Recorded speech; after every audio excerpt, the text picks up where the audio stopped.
2014 Summer Promotion Tournament, everybody. We're starting our day with a best-of-5 series between Evil Geniuses and Cloud9 Tempest. Now, neither team is a stranger to the promotion scene. Yeah, people will remember Cloud9 Tempest was in the spring promotion tournament under the name The Walking Zed, and they took Coast to a full 5 games and just narrowly missed advancing to the LCS. Now they've retooled and they're back for another shot, and individually, they are very skilled players. It's important to note that they also took LMQ to 5 games in the Challenger Series playoffs, and as we saw yesterday, LMQ easily won their way into the North American LCS. So, by the transitive properties of league matches, C9T are looking pretty good. So are your math skills. It's good. I like the inequalities there. But Evil Geniuses have referred to themselves as a team able to come up when they really need to. Yeah, they played really well in the spring promotion tournament, and they advanced to the LCS riding a wave of confidence after a 3-0 sweep. And the fans were pointing to Pobelter as a young prodigy who would help the team achieve their goal of becoming a top team. But as the split progressed, we never saw the team really come together, and by week 11, they had lowered their goals to taking 7th place. So while preparing for this fight they've got to win, Evil Geniuses say one of their biggest obstacles was actually researching their opponent in Cloud9 Tempest. We know a little bit about C9T, but the problem is that information is quite outdated because the patches changed and they also dodged out of some of their amateur games. So they're hiding quite a lot from us, and we don't quite know exactly what they're going to come into with the relegation games. The strong points of EG are the solo laners. Once they get going, it's really hard to stop them, and they can punish us for mistakes, and they can snowball very easily. C9T have a couple of really strong mechanical players and laners. In particular, we have Altek on the bot lane we're going to face, and he's just really gifted AD carry. He just knows how to lane really well, positions really well. At the same time though, he's known to get nervous at LAN, and this is where it all matters. I think one of the weaknesses they have is that their champion pool is somewhat limited. For example, their mid laner Bishu, he plays like a certain set of champions, so we can really predict that and prepare against that. Since they're in a position where they played poorly this split, they could either be really worried and down because of their performance, or they could really want to perform better next split and play even better. It's absolutely important for us to win. It's pretty much one of the most important matches you can play as a team. Yeah, it's going to be a really big deal for these guys. Let's check out the starting lineups as we get ourselves into the game. On the blue side, Evil Geniuses, Inox in the top lane, Snoopy in the jungle, Pobelter in the mid lane, Yellow Pete on AD carry, and Crepo on support. And on the red side, it's Cloud9 Tempest. Up top is Yuzuki. In the jungle, Kez. Mid, Bishu. AD carry, Altek. And supporting, Glebe Glarbu. And our featured matchup's going to be in the bottom lane, the clash of the AD carries, Yellow Pete versus Altek. Yeah, this could also be called a matchup of the old guard versus the young guns. Yellow Pete has been around forever, playing with Crepo Sen and Snoopy since 2012. But Altek is poised to be the youngest player in the league. That'll be a good match, by too, the time that the split starts, he will be just 17 years old. Yeah, it's okay. Also, I gotta say, Belter versus Bishu going to be a great match as well. So either way, all of them good matches. So beyond their age differences, though, these two are very different players. So yeah, Yellow Pete has a more passive playstyle, and he positions himself to clean things up during a team fight, while Altek is much more aggressive player, and he tries to be the carry for his team. We'll see which style wins out today. It's going to be a tough one, honestly. And it's interesting because I watched the interview that Travis had with Bishu yesterday. He was talking about how you feel about your matches here, how you're going to do well. And as well with the analyst desk, they said that, yeah, Pobelter's probably going to do a little bit better in the mid lane than Bishu. Bishu might be easy to ban out in this one. But also that kind of the general consensus that the bottom lane is better for C9T. And so that featured matchup is likely to go for the challengers here. But there's a lot of strength kind of spread across these teams. And you have to see, does teamwork win? Does individual skill win? Can the AD carry put the game on his back? And there's a lot of places this game can go. Yeah, I think the limited champion pools are probably going to show through. It's not just Bishu. Also Yuzuki in the top lane has a fairly limited champion pool too. So talking about EG being solo lane focused, whichever solo lane they decide to focus on, they can ban out their opponent pretty easily here. So we'll have to see which one they do choose to go after. Yeah, I want to see if we ever get Nidalee, Orianna, and Shyvana all removed in a champion select once, and you remove the top 3 from that team. Right now, though, the Ziggs dropped away from Bishu. He's not going to get that one. We saw Ziggs banned all 3 games last series, too. So, gotta see what else comes through. Snoopy's Kha'Zix removed away. I want to know what C9T actually kind of puts their ban priorities onto. What they respect, what they want to have to not deal with. Well, first answer will be Kha'Zix. So junglers, all around junglers. They're targeting Snoopy. Snoopy now, he plays a ridiculous number of champions, but they're trying to force him onto the weirder ones, the less common picks, I guess. So interesting strat here from Cloud9 Tempest. They're trying to make Snoopy play those Volibear picks and those off-meta picks for his jungle.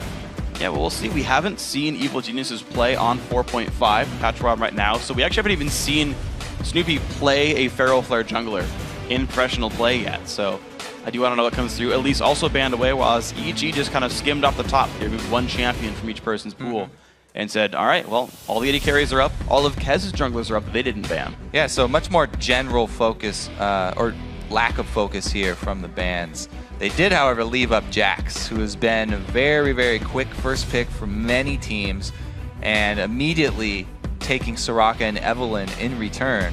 So a nice exchange of very high priority picks in the first 2 sessions here. Both teams very quick to lock those in. And it's interesting because they'll have a stronger split push. You have that late game with Jax, but the team fighting of Soraka right now is ridiculous, especially with multiple teams running 3 heals or even 4 heals sometimes on their team. This is the 4.5 where the heals can actually stack without being reduced. It's true, so we'll see how well Cloud9 Tempest can deal with that. Because I feel like a champion like Jax has so much persistent damage that you heal stack and he kills you anyway. So I think that's still a very important focus for these guys in C9T. But the Karma picked up, maybe for Crepple, maybe for Pobelter. We have seen mid Karma before, so a bit of a flex pick actually right now. But Yellow Peak gets the top 80 carry in Lucian. Yeah, it's a pretty aggressive lane. They will have to worry about Evelynn constantly, though. And I guess Nidalee actually makes it really far through here. They talked about the limited champion pools and focusing on them. But then, as we said, they had very generalist bans. Yeah. Well, I look at the EG's picks, though, so far, and it seems like a team that would be able to deal with getting into the back line for Nidalee. That said, Soraka's been picked up, which is the likely mid lane pick in the first place. It's also really strong top, though, so yeah, could go to either solo lane. It's still a flex pick. And if you're Crepple, you play support. Yeah, there you go. Could easily go to any of the lanes. All right. Not the case, though. Aurelia going to match up top lane against the Jax here. So 2 late game carries shoved in the top lane. I do want to see how that matchup plays out. Yeah, interesting. Aurelia is kind of considered the lesser of the 2 as we do get towards the late game. We'll have to see how Yuzuki can actually handle him, because Yuzuki has shown a penchant for going back to Shyvana over and over and over again. Yeah. But he definitely has expanded his champion pool, and he wants to play an assassin as well. So we won't have one extremely strong tank. Most of the defensive stats will be coming actually from their mid laners with the Orianna shield and with the Soraka heals. And yeah, you've even got Karma support for the further shielding on top of that one. You've got damage blocking, so yeah, see just how the rest of all the shields on EG, all heals on Cloud9. Well, we gotta wait the last 35 seconds then for C9T to actually make their final choice. Is it Soraka mid? He's gonna go down to the bottom lane of this one. Of course, the full lineup here for EG. There's so much protection there for Inox. And you got Stoopy on Pantheon, who can just gank top lane, I think, very effectively. You've got a targeted stun, a lot of damage comes out there. The follow-up with Jax's stun. I'd be worried if I were Yuzuki. Yeah, I mean, it'll be really interesting to see where he actually decides to go with those Pantheon ults, because the bottom lane has been pointed out over and over again as carrying very hard for Cloud9. And Pantheon is amazing at ganking bottom lanes. So we'll have to see if they actually try and focus on the bottom lane and keep Altec from getting out of control. That seems to be the emphasis here for C9T. You saw Glebe on your screen like the entire 60 seconds going back and forth, like, do we want Nami, do we want Thresh, talking it over, saying what matchup is best here. Corki Thresh is the lane they want to go for, and that to be is the lane C9T needs to play to make this lane dominant. Yeah, and I like the Thresh pick, because if they do feel like Pantheon's going to be ulting bottom, then all they have to do is have Glebe play further back. Corki can CS with Rockets post level 6 very easily, and if Thresh is playing further back, then they'll have that Lantern. Even if the Pantheon ult does come in, should be pretty easily escaped. There's one thing actually about that matchup I do want to talk about, though, and this is something I've heard from some of my pro support friends, is if you are Karma facing a Thresh, if he goes for hook, just empowered Q him, and you will guaranteed hit both parts of it. As long as you can dodge the hook, you're safe. Yeah, the thing is, we don't see a lot of extended 2v2 laning phase, so probably be seeing some mix-up. We'll see what the mix ends up being as the game goes live. Let's count the votes over at lolesports.com. With 53% of the vote, you're tipping this in Cloud9 Tempest's favor. What a close one. Yeah, seriously. But remember, you can also send your real-time predictions with each twist and turn of the games. Yeah, tweet us at LOL Esports and use the hashtag EGWin or C9T win.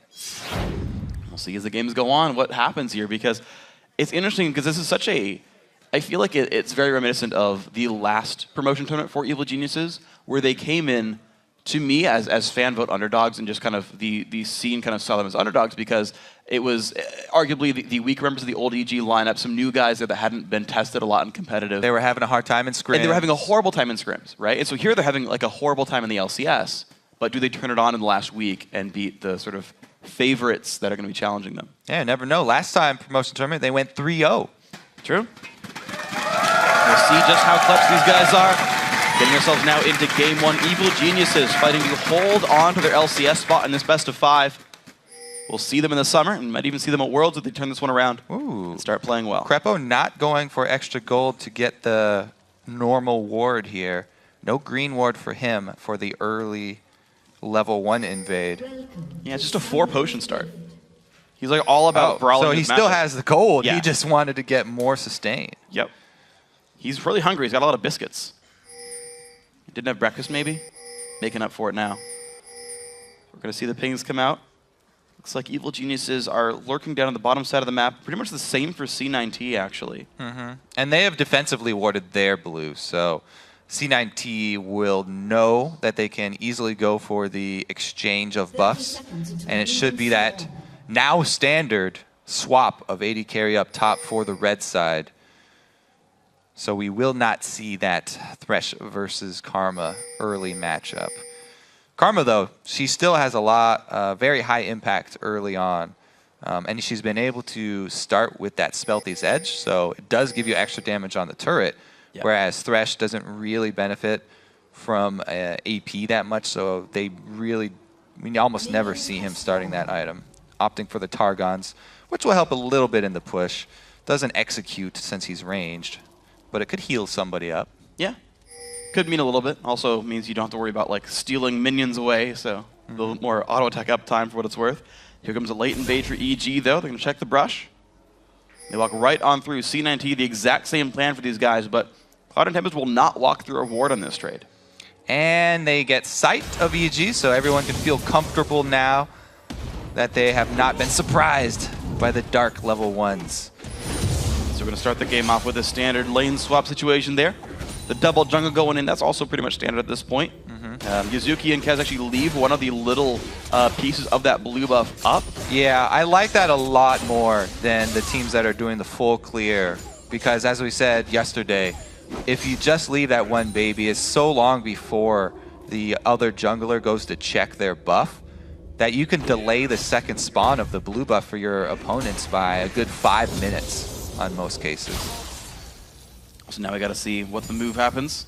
So we're going to have the second wave being pushed up 4v0 for both sides. Bishu versus Pobelter, though, in the mid lane, I got to say, working a little bit better for the C9T mid laner. You're seeing Pobelter force back a little bit. We've heard a lot of people say that Soraka does not have a good time against Orianna in this 1v1 matchup, but... So it's not that big of a deal for her. It's not like it's a bad matchup, but it is one of the champions that can deal with her. So it's not someone who's going to get rolled over by Soraka, and they will be left alone for a while. So we can get a good litmus test here to see exactly how the early levels should play out. So far, Soraka's still doing her bully thing and pushing Pobelter into the turret. It's also going to be a good test to see, because it's a best of 5, and you know that these players will be facing each other multiple times today, is which player outperforms the other, just in general, right? Is Bishu having a better day, or is Pobelter having a better day? Can a team trust on one of these players to win their matchup consistently? Right now, it's a small minion lead to Bishu, but I do want to see how they actually start fighting. Second tier turret's about to be going down. Looks like some recalls early on by EG. It's going to be hard for them. They're going to have to tank some turret hits here. Shouldn't be too bad. Not some, Yeah. just one. Does one count as some? Would that be under the umbrella? Like the classification? Nope. Okay. Yes. Oh, it's up to you, dude. Like, I'm just asking here. You're Regular swaps here, though. The only difference, really, is EG dropping 2 wards on their exit. Doesn't look like the lane ward was placed for Cloud9 Tempest, but they did drop one in the jungle.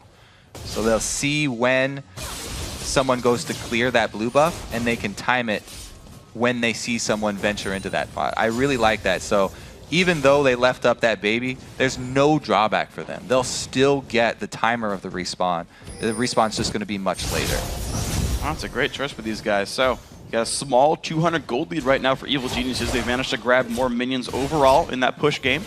Got to say the inclusion of Krepo Spell Thief's Edge, I think, is a small part of that one.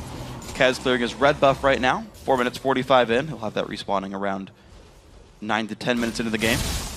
Bishu Pobalt are actually going a lot more equal. You're seeing the Orianna actually get some harassed into the matchup, so it seems to have equalized enough that they've both gotten a few levels. Yeah, that gold lead for the Spell Thieves we're talking about, in the push, Glebe only got to get 3 executes down. Now he's got 4, but didn't get to gain too much from that Targon early on. Kez making an early move to the towerless Jax. And the red buff Evelynn should be enough here. He might be able to get a summoner spell out of him. Nice minion wave to work with, though. Interesting that we don't see EG trying to work with that big minion wave. Like a lot of other teams have sent multiple people up there to try and push with it. Just 2 junglers here are going to fight. Snoopy comes in, though, just runs right into 2. Flash the way, flash in by Kez, but gets stunned up by Jackson. He goes down. First blood goes to Inox, and EG fire first. All right, Inox is able to get a red buff as well, and now they do get to do something with this giant wave because Yuzuki took a lot of damage in the trade as well. So not only did they get a kill for first blood, but they're going to get another one. Stun comes in, Inox has aggro, and Snoopy grabs the second kill. Inox flashes away 2-0 and turret pressure for EG. So the entire wave here plus cannon minion going to work on this turret. This is ginormous for EG. This is an amazing start for them. Cloud9 tried to get the jump on Snoopy. They thought they would have the advantage, but we can see the power of that counter-strike of Jax. A 2-man stun, so much more effective than the Aurelia. I think it was just a slow because she wasn't even lower HP. Great brawling up top for EG. I was a little bit surprised that C9T overcommitted for that one too. Yeah. They dove right into that stun. Well, generally in those 2v2 situations, if you get the jump on someone and it's the jungler alone like that, you get a huge advantage because they were able to chunk him out so low so quick. Yeah. But then Jax coming in, plus backed by a giant minion wave. It's pretty much all Inox there. So we are back to the standard matchups into this point. Of course, a small lead for Evil Geniuses thanks to those kills, but 2v2 bot lane, 1v1 top. You start watching these matchups pan out right there. Looks like level 5 for both AD carries and 4 for both supports means it's a fair fight. Ooh, Altec taking some good poke here. And yeah, he is a little bit behind. The EG bottom lane holding up pretty strong here. They also have the turret advantage down in the bottom lane. So even though they have to worry about an Evelynn, at least they know they have some defensive structure to fall back to. Right now that Evelynn is going to be on the bottom side of the map. The blue buff is spawning right now and will go over to Bishu, but that might free Kez up for some ganks. Problem is EG will know he's bottom side because Bishu just shows up with a blue buff in mid lane. This is a really bad situation up top for Yuzuki.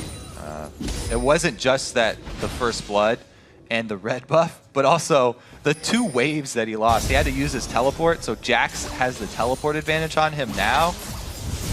This should probably swing pretty heavily in Inox's favor. This is exactly what EG want. They want to get their solo lanes running early so that they can carry the game. And this has been the story for them. We'll see if Inox can keep it up without getting caught off guard by this Evelynn. Since Yuzuki's now going to usually be sitting at lower health, he will be able to set up a stun. Jax, though, he can get out of control very quickly and take on multiple people since Evelynn is behind as well. Yeah, speaking of where Evelynn was and her being behind around, I've seen Snoopy spend most of his time in this mid game looking for counter ganks more than anything else. Right now he's pushing the mid lane, getting a lot of damage down on this turret. Kez coming in from the side is level 6. Gotta be worried about the fact that Inox can TP in though. So both of the outer turrets right now are about to fall for C9T. They are both extremely low, and it's really up to them to make a move. They're trying to make it top. We might see that 2 versus 1 go on, and it would go especially bad if Kez got caught out away from Aurelia.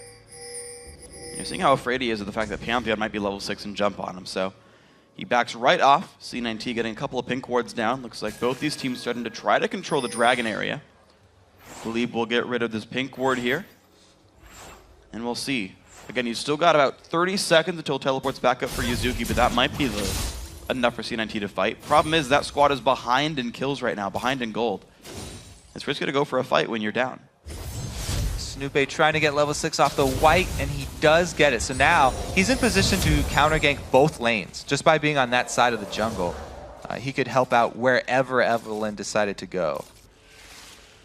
And there were 4, now there's only 3, but there's 3 pink wards down right now for Evil Geniuses, watching top lane, watching the upper river, as well as an area kind of flanking the bottom lane as well. So there's not a lot of places that Kez can go without being seen. Trying to take his red buff right now. We'll see where he tries to go after that, because once again, Snoopé has set up a counter gank. He has to go back to base. This might be a dive up top, actually. Pantheon very strong at tower diving. Okay, they're just going to go the safe route. They do get both of those turrets we were talking about being extremely low, and that's a big influx of gold for the entire team of EG. Plus, they can rotate down to Dragon after they buy. So 2,700 gold lead for these guys. They've got a few hundred gold in their pockets, 1,700 gold on Inox. So he's actually right about at Blade of the Ruin King. He'll probably stay for one more wave, and that'll give him the pickup. But that'll be an 11-minute Ruin King. He's like ludicrously fast. Yeah, Inox is pretty strong right now. He's going to have to deal with Evelyn for the moment, though. Still has plenty of summoners to get away. Because he created such a big wave up top, there's a lot of pressure for EG down on the bottom side. Because Yuzuki's stuck up there and Kez is also hovering around top, they can move on the Dragon pretty easily. All the outer turrets are down. All really that EG need is a line of wards in the jungle, and they will be pretty safe at it. Snoopé walks right through that pink ward. Shows no fear. He's gonna leave it for Poe Belter. Evelyn making her way down, though. It's gonna be pretty late. Now teleport is available for Yuzuki, but looks like C9T not gonna stop this one. Evil Geniuses claimed themselves a Dragon from their early game lead. And this is going very poorly for C9 because they want to make use of that Soraka for those team fights, for those brawls. The 4-man brawl this time would normally be a great thing for this team. However, all the outer turrets going down so early and top lane having such a terrible start meant that they cannot contest that. They're outnumbered and they're outgunned. Yeah, especially when you got Yellow Pete. He's got 2. Corky's only got 1. That's completely brutal here in this bottom lane. Looks like Kez, though, going to try to sneak his way down. Can C9T force it again? Pantheon's on the correct side of the map to turn it around. Ward goes down, not going to spot anything. Kez is invisible. Yeah, Evelyn is such a snowbally jungler. It's hard for him to get back into a game if he has a start as bad as that. But a double kill would definitely be just what the doctor ordered for Cloud9. You can see they really, really wanted this. And they were trying to force so long that Snoopé actually coming down to counter gank once again. He's been really trying to guess where Evelyn would be. Puts a pink ward down, going to help spot these out. Blue F now under control for Evil Geniuses. Got 4 members for both teams around here. Both teleports still available as well. Yeah, if both those teleports come in, it's still a huge advantage for EG. Here comes the Pantheon drop. Here comes the jump in, and Yellow Pete. Big burst comes out, but a shockwave turns it around. Bishu spams the heals out. Kill comes over onto Crepo, but Kez goes down to Inox. Inox down to half HP. Bishu chased out. Now Alta got a bad spot as well. The kills going all the way for EG right now. Glebe forced to run. Yuzuki trying to now run away with a stun up there. The hook goes into Snoopy, but 4 for 2 to Evil Geniuses. Will they grab the 5th? Glebe trying to run. Flash, slow. Doesn't get the knockback. Ace for Evil Geniuses.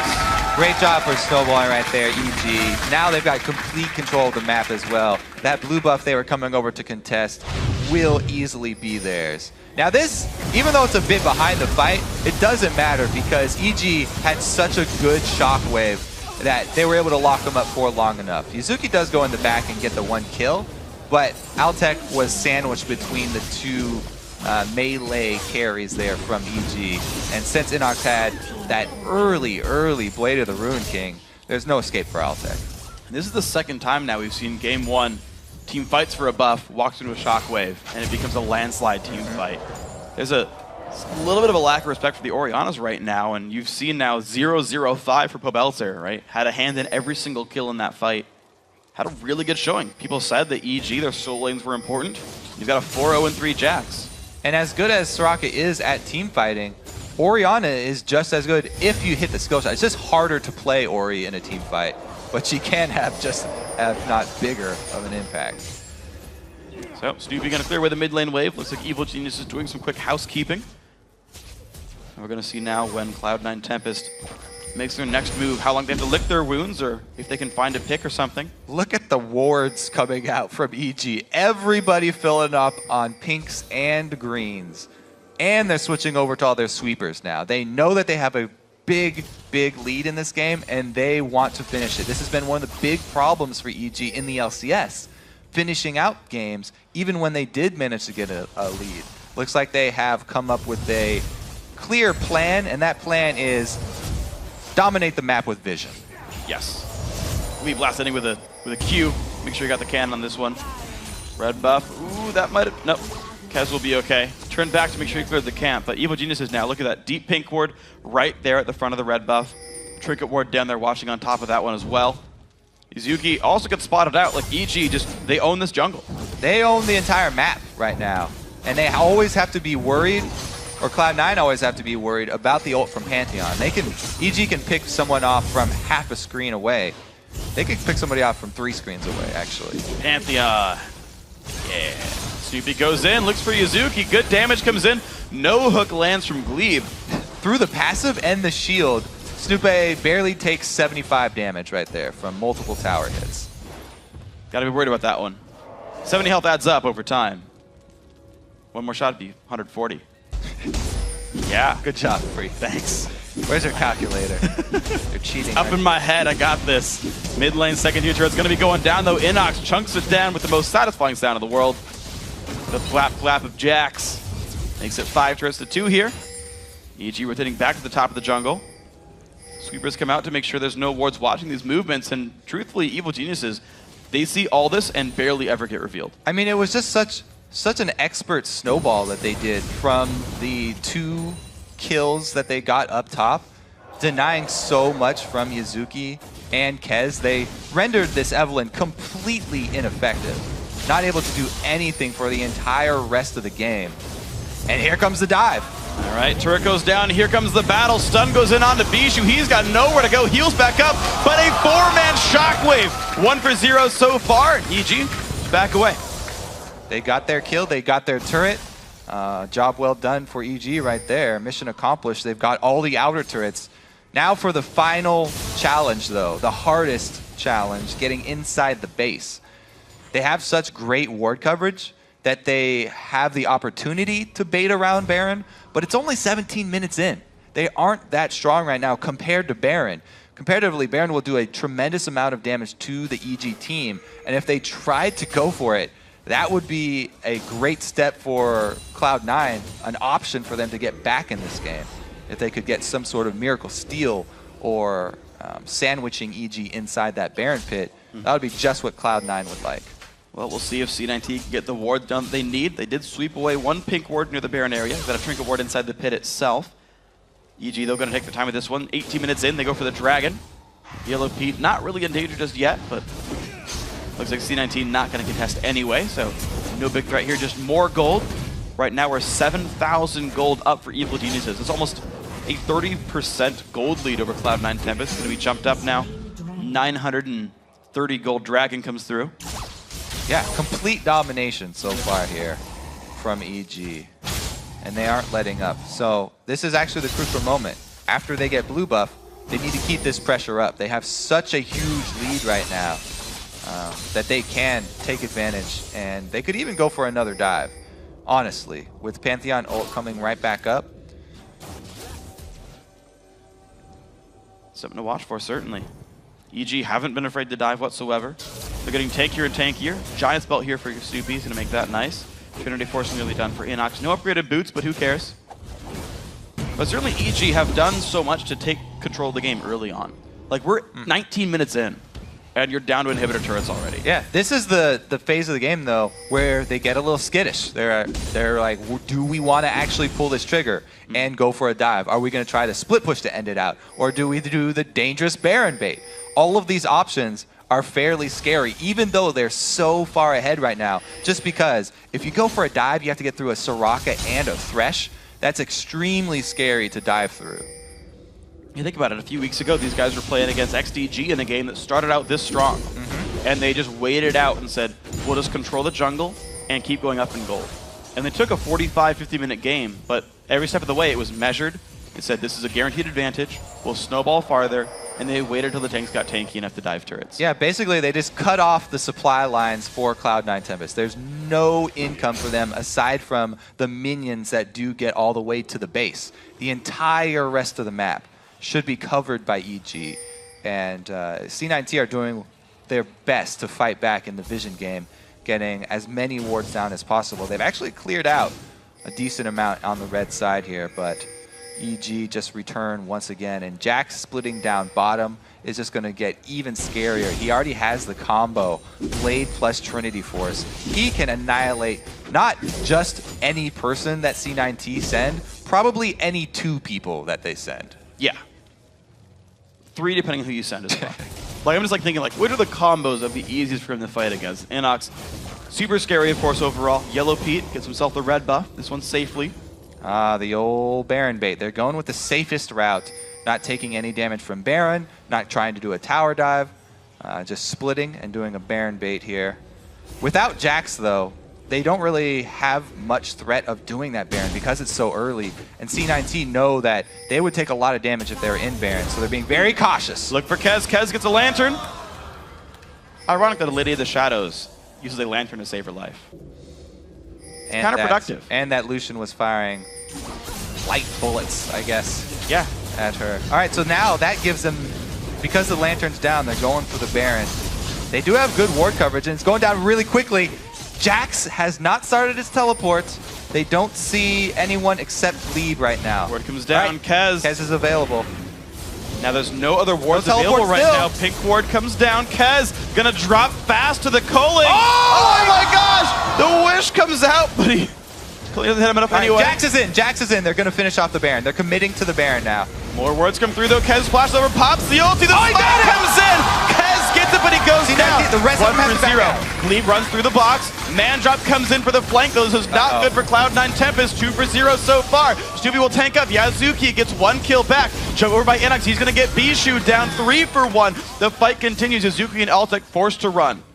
They're on the wrong side of the map, but a 3-for-1 plus Baron is great for Cloud9. They will take that trade. Even if they do end up losing an inhibitor turret, they got some of the money that they needed back, and they got some kills that gave them bonus experience. Well, the bottom lane is going to get pushed in, though. No one's going to be there to stop this one. This will be inhibitor turret number 1 going down. Yazuki far in the backlands, waiting to flank. Kez walks towards the front. EG are a little bit low here. Ooh, Is Yazuki in the C9T back. gets a good fight. No, they counter-engage on towards Kez. He goes down. 1 for 0. Snoopy, the rocket's going to miss, but there comes Yazuki. He finds 1. They go in towards Yellow Pete. Hook will miss, but there's 2. Can they keep going? Dissonance slows down. Inox. Ooh. Not going to take any more shots, so They need to chase. another 2 for 1 on top of a 3 for 1. 3 to 4 in kills. Baron for a turret. Painful, painful game here for Kez as well.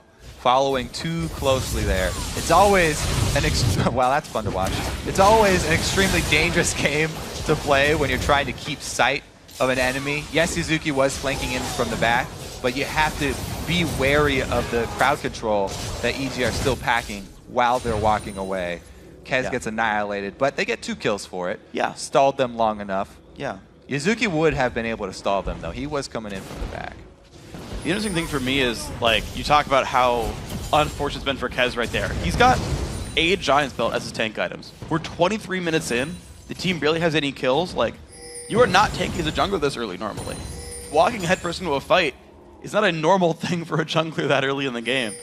But, you know, had to do it, of course, start the fight out. Squishy Man did drop down. But now we're within 6,000 gold. They got a C9T. turret back. Yeah. This is great for C9T. Cloud9. Yeah, that Baron Steel turned all of that as a possibility. They still have to be really careful, though, because they don't have any deep vision, and there's still a Pantheon on the other team. We saw already, after they got the steal, the exit path was cut off by Snoop in a great Grand Skyfall. Same thing, still has to be worrying Cloud9 Tempest. When they venture too far out onto the map like this, the guaranteed engage from EG will be there. Dragon Bait. Smite's down. Kez had to use that to secure the blue buff, so Evil Genius has rushed this down. Should not even be here watching then. Without Smite, there's no point in going over to see that dragon come down. So mid lane gets pushed out. There's still a Baron buff for a minute on 2 members of Cloud9 Tempest. Evil Geniuses are going to contest for the mid lane, though. They clear the minions successfully. C9T is still a little bit gun shy here. 8,000 gold, the deficit. Evil Geniuses still, despite losing the Baron, doing a pretty good job. And I got to comment, 6-0 and 6 Inox. The dude is like putting the game on his back. He had a strong start, let's say. A little bit. So yeah, I would definitely expect Jax to be at this point, considering the beginning of this game. He's very happy with how it's turned out. However, EG opting for the Baron bait as their solution to the standoff with the inhibitor turrets. It did afford them cracking the egg, though. They got 1 inhibitor turret down. So yep. Next time they want to force a fight, they will be able to go to the exposed inhibitor. And that's the inhibitor you want as well. It's far from Baron. If you want to defend that, you've got to be as far away from that objective as possible, which gives EG even more room to play a Baron bait if they can just get this fight this time. Plus, I always love having side lane inhibitors down because those lanes of minions will actually take a Nexus turret by themselves if left unattended. But the middle lane, since it goes and both Nexus turrets shoot the minions at the same time, then they can actually defend themselves. Yeah.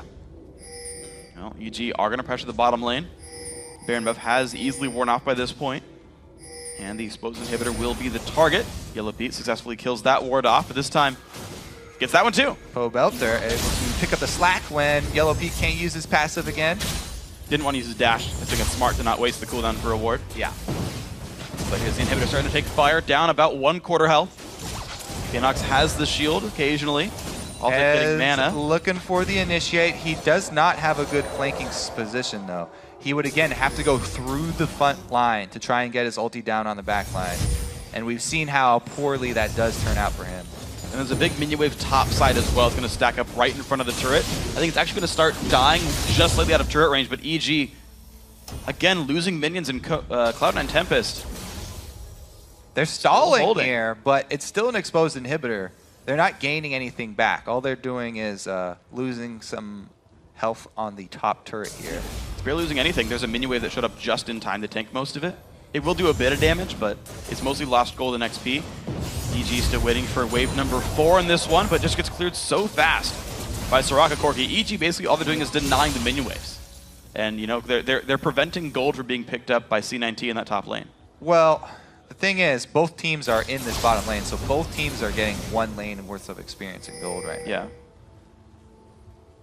They've got good wards behind them as well. Look at the pink wards from EG placed behind them, so if Kez goes for a flank all the way around the back, then EG will see him coming and not be caught off guard. Well, this inhibitor is gonna go down, though. EG, wear it out. No ulti in from Kez. Evil Geniuses just earned themselves, slowly but surely, the inhibitor. So this game will extend for quite a while here. C9T probably going to play extremely defensively inside their base. And EG, from the way that they've been acting, I don't see them going for one of those strong moves before another Baron fight comes down. So we'll have to see what the teams do around the purple worm again. Nobody actually has very good vision at this moment. So this should be a moment where C9T jump on the opportunity to get a ward down inside Baron. We'll see if they do it. So far, no vision at all on the top side of the map. Everyone's been stuck on that eastern side for a good long time because of that siege. So wards are completely canceled out. The map is basically dark. EG get there first. Looks like Pobelter. Kez says, You merely adopted the darkness. I was born in it. Able to walk through by Baron. Well, we'll see if Kez can be the bane of evil geniuses here. Wards come down. Yellow Pete sweeps that one away. Split plus Jax doing his job. He's going to shove that minion wave right up to that Nexus turret. With a dead inhib as well, so this is going to be the classic choice that C9T are going to have to make. To Baron or to defend our Nexus turret? All right, now that's going to be on Yuzuki. We'll see if he can land the stun if Inox tries to TP away. To be fair, a lot of EG's gold is on this Jax, so if both top laners are kind of occupied, it's slightly better for C9T than you would expect, though still an EG lead in the fight anyway. Inox going to make his way back to the mid lane to join his team while Yuzuki holds this line. And the blue is going to get stolen away rather successfully. Inox going to get a nice bit of extra mana and cooldown reduction. Should make bullying even easier for him. Randuin's Omen is done, so he's a full completed item above Yuzuki's Aurelia. Also, a Randuin's on Snoop, and Pantheon, with that much armor and a passive, already can take several tower hits. So the threat of a tower dive is becoming even more real every second for EG. They don't have to choose Baron to end this game. The tower dive options will always be there. And Inox now has 2 pink wards to watch for Evelynn rotates. He's got one for the left side by the blue buff. He's got one in his back inside a brush, so no easy flanks for Kez. Still looking for the baits here, EG. Yuzuki cannot afford to extend out into lane, by the way. He has to rely on turrets for defense. There's no way he can handle Inox in a 1v1. Yeah, this is looking a little bit dangerous. The turret is helping Cloud9 Tempests cause out a little bit here. Yuzuki's got to be worried that his minions are getting thinned out, and it's actually kind of pulling in multiple minion waves actually from the Nexus, and now here comes the push. EG going in towards Baron, half HP, but they pull out right away when Cloud9 Tempest realizes. They're just kind of buying time for Inox to survive the split push and make it start going in. There's a mid lane actually of minions going right up to the turret right now that's not getting defended. Yeah, Inox, he can actually farm 2 waves at once now that he's so deep in the base. So the rest of EG just have to be very careful not to let the same situation happen again. As long as they don't let C9T steal another Baron, they should gain advantage on that mid lane turret. Wards almost being swept out there. Cloud9 Tempest forced to back away once more. Remember that Krepo and Pobelter have really good catch potential there on the back of Snoopy, so there is some threat there of crowd control. Bottom inhibitor will be respawning soon, but Evil Genius once again get Baron down below half HP. Ward swept away, and inhibitor is back up, and here comes the teleport and the man drop. And the fight's teleport. going to begin. Glebe puts the box down and runs away with a double man stun. Glebe goes down 2. Only one so far. Now Kez falls. 2 kills so far, going over to Pobelter. Yuzuki up on the backside, looks for Inox, can't find it, the heals. The stun comes in as well. 3 for 0 EG. Altec forced to run. All right, EG finally pulled the trigger. Baited Cloud9 in long enough, but Altec can give just as good as he gets here and chases off Snoopy. Now they can return to the Baron. There's no threat of the Smite Steal, and they should be able to get Baron number 2, which will allow them to recall and make their final push. It's a 9,000 gold lead right now. It's going to grow larger when Baron goes down to about 10 on this one. EG going to do the formalities here, hitting it in the face, but it will fall over right now. C9T just doing the defense to keep their base alive from the minions, but here we go.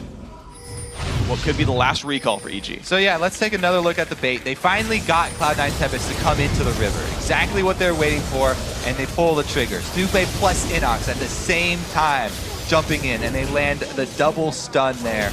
Another great counter-strike from Inox. He also had his counter-strike back up in time for Yuzuki when he gets baited in. Cloud9 though, they're still fighting, trying to get the consolation prize. They get golden, global gold there from Dragon, trying to hold on.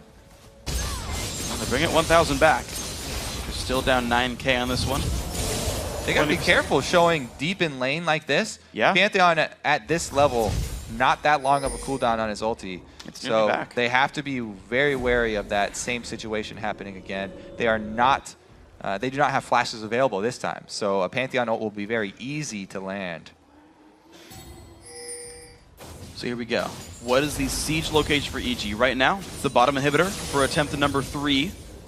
This time with the Baron buff should make it even easier for these guys. Oh yeah. And after that, they'll probably be going for a dive. Guardian Angel also done on Inox, so there's a lot of dive ability for these guys.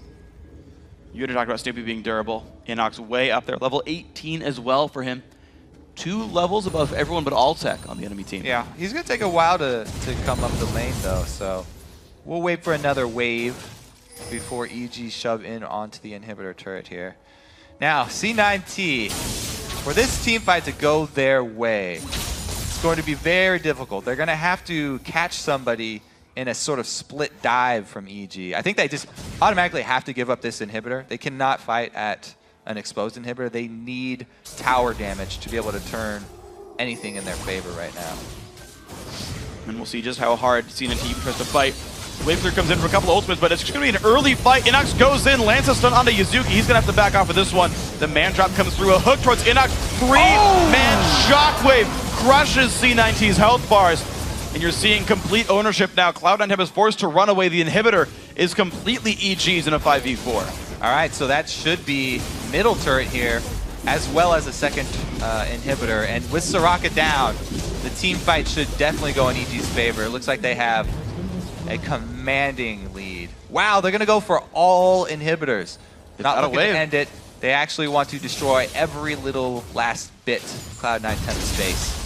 And here comes the group of champions. 15 seconds on the Soraka respawn. Now comes the fight for the top inhibitor turret. Big damage comes through. That turret's going to fall. Oriana's going to put the team in. Kez just drops down where he stands. That's another kill picked up for Evil Geniuses. 17-5. 3 inhibs dead. Minions coming in right now from the mid and top lanes. What a great start here for EG. Absolutely. In the best of 5, coming out with a commanding performance in game 1. And Nexus turret number 1 goes down. Nexus turret number 2 under fire. C9T still afraid to do battle there. Yuzuki stunned up, forced to run back. But that's going to be the Nexus going down. Evil Geniuses now 2 wins away from rejoining the North American LCS. And their lead by 15 minutes was just so dramatic. It would have to take a crazy play for Cloud9 to get back into this one, or some terrible mistake from EG, and EG did not make that mistake. They played it methodically. They took the entire map, cleaned it of gold, and then went for a couple Baron baits. Actually backfired on the first one, but try number 2 did work out. You said it would take something incredible for C9T to get back in. The flash over the wall, Baron steal by Kez was almost that. C9T ultimately went down, only 1 kill in the extended trade for that one. It's like, okay, maybe they can settle it back in. But to me, Inox was the insurance policy. Yes, EG played it right as a team. Like I will agree with you 100% on that one. But the fact that the Jax was 8-0 and 9 at the end of that game. 100% kill participation. It wasn't a normal double kill up top. It was 2 kills. Jax got the first blood, plus he got a red buff, plus he had 2 minion waves up there pushing in on the turret that Yuzuki was losing out on while he was dead. Even though he could teleport back to lane, you're still dead for at least 10 seconds or something there. Losing more. So it was just such a tremendous lead in the early game that they couldn't come back. Yeah, so EG capitalized incredibly well. So guys, let us know what you thought the standout moments were by tweeting at LOL Esports and using the hashtag LCSBigPlays. Now let's check in with Jat, Link, and Afremu for some insight onto EG's first win of the series. Thank you, Freak. And guys, that was a pretty dominating victory early from Evil Geniuses. It just took them a little while to close out. As far as EG, we think back to last promotion tournament. They weren't looking too good coming in. Then they 3-0'd. Something similar going to happen here? Yeah, I think they're actually going to 3-0 this time too, because just from watching that game, it just kind of makes me believe as well is that Cloud9 Tempest, they're kind of just a solo queue team. They're not really like a team. Like that's what I would say. I mean, as harsh as it is to say, EG just has like they have the better ideas. They know how to make the plays. They know how to rotate, get vision control, all that jazz that you're supposed to do as a team. But it just seems like Cloud9 Tempest is playing way too passive, and they're just kind of waiting until something like all the plays that they made were desperate plays. Afremu, do you have any differing thoughts? I agree with Link that Cloud9 Tempest is really, they just aren't taking initiative in their play, and they aren't taking the opportunities that EG presents with their positioning mistakes or errors that they make, and they're just waiting for them to run them over. Yeah, and in this game, Link, you were mentioning how the Jax versus Aurelia matchup, swings so heavily on whoever gets the first kill. And we actually have a clip of the first kill. It was a double kill in the top lane. And after this, Inox was never the same. Yep. Just decided to destroy the game. If we can pull this clip up, I want you guys to talk to me about how this happened, because both junglers were in the position to gank top lane. So Snoopy wants to gank top because the wave is piling, and it's really good to try to deny the wave. So Snoopy kind of takes this weird path and face checks into Kez and Yazuki. So right now they should win the 2v2 like Cloud9 Tempest, but Kez flashes forward into a Jax stun and gets insta-killed, and then Snoopy lives because he's Pantheon blocked. And because of this, and because he's Pantheon and they're Jax, they can easily dive their early under the tower, 2v1. Do you think Yuzuki should have backed away at this point? Yes, for sure. But he gets greedy and tries to make a really heavy play without Ignite, especially. And because of that, it's just going to snowball the Jax even more. And there's nothing that Irelia can do at this point, because his tower is gone, Jax has TP and Pantheon ulti pressure, and because of this, Jax can just completely just roll the game. It's interesting because we mentioned how Cloud9 Tempest probably has the better individual players, but it's actually Snoopy that got cut out of position there. Was that just a miraculous play by Inox and Snoopy together to make that happen, or was it just the misplays of Cloud9 Tempest up top? Definitely the misplays of Cloud9 Tempest. They caught Snoopy face checking into a brush, and he should instantly die right there. And you shouldn't give up your positioning by flashing forward into 2 people and then dying. Yeah, definitely an unfortunate thing. And we were kind of talking about whether or not EG knows what to do with leads or not, because they did get a nice 5 kills in the blue buff jungle. And this was a nice play by Evil Geniuses. We can pull this one up as well. And Afro and Link, I kind of want you to both talk me through this. Why this went so one-sided for Evil Geniuses. Jax is already snowballed ahead from top lane, so C9 is finally doing a desperate play right here where they're like, okay, we have to do something, guys. So I'll take Valks into Ori Ball right here, and Pobelter gets a good ulti on both of their carries. And then EG just really cleans up while Irelia is trying to kill their backline. You can really see the power of Jax right here. He just kind of, he just stuns everyone with Pantheon, and they just kind of kill whoever's in front of them. Yeah, 8-0-9 is what Inox ended this game for on Jax. Is this going to be too much for Cloud9 Tempest to come back on, or do they still have a nice pull in this series? Because if they are the stronger individual team, they surely wouldn't make the 2v2 mistakes again. Once they're behind, it was very hard for them to come back strategically in this game. So I think it's going to come down to drafting.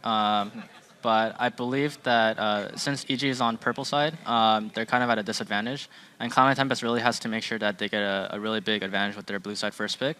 And they can definitely do it just by watching the picks and the drafting from this game. Like EG led up Soraka, so it shows that they don't care about it. So maybe Cloud9 can take them by surprise by banning Jax on blue side and then maybe first picking Soraka or something like that. So both teams also don't play Lee Sin, which is a really good jungler. So it's kind of interesting to see how what will happen. So I really think that Cloud9 Tempest, if they want to come back, they have to make the first move with the draft. Yeah, Lee Sin neither picked or banned. Obviously, Jax was first picked in this one, followed by the Soraka, and also an interesting jungler matchup with Eve going up against the Pantheon. You had some thoughts on that as far as that matchup plays out. You wouldn't have necessarily wanted to pick Eve into the Pantheon? Yeah, because when you're playing with Soraka, you generally want a really like an AD bruiser type of hero. So it's something better to pick something that like goes in and that walks into their face, like Nocturne, Shyvana, and maybe it's partially because Kha'Zix was banned, and maybe Kaz doesn't play Lee Sin as well, and Nocturne was banned as well. So it's kind of it shows that jungle picks kind of really do matter in this matchup between Snoopy and Kaz. So yeah, and also moving towards the bottom lane, we were noticing how there was 388 CS on the Corki versus 248 on Pete's Lucian. Is that going to be a problem as the series progresses, Afro? I think Tempest should really force 2v2s instead of 2v1ing, since they're really kind of lackluster at their team play. And I think their individual skill is much higher than EG's, and if they can actually force the standard play, then they might be able to come out with the series. Yeah, so Tempest was on red side this game. They're going to be on blue next game. What do they have to do to force the 2v2 on blue side? On blue side, normally most teams go bottom, but I think EG really wants to just 2v1, so maybe if they anticipate them doing the 2v1 top and just go top instead. All right, so a little bit of guesswork, but they might be able to do it here. Thank you guys very much. But we got to flash away. We're just getting warmed up. When we return, it's game 2 for a spot in the LCS between Cloud9 Tempest and Evil Geniuses. Keep the browser where it's at. You ready, right? Yep. You're watching? Can I just start channeling a jump? Can I just start channeling? Yeah. Hide. I'm channeling here. I'm channeling here. Channeling here. Heals. Eve back.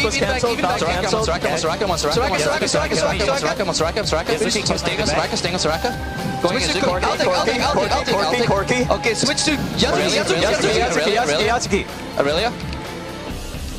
Nice job. Eve might be going a long way around. I'm checking left side. Okay. I think I'm going to engage. Eve's there. Yeah. Okay. Fight then. I'm engaging here. Jumping here. Soraka first. I have flash. I'm going to flash on him. Getting a thresh, maybe? Thresh. Eve. Soraka. Corki at the side. I can flash her. Aurelia. Dodge. She's done. Finish her. Hey. Alright, let's calms up. Take a walk. Just walk in.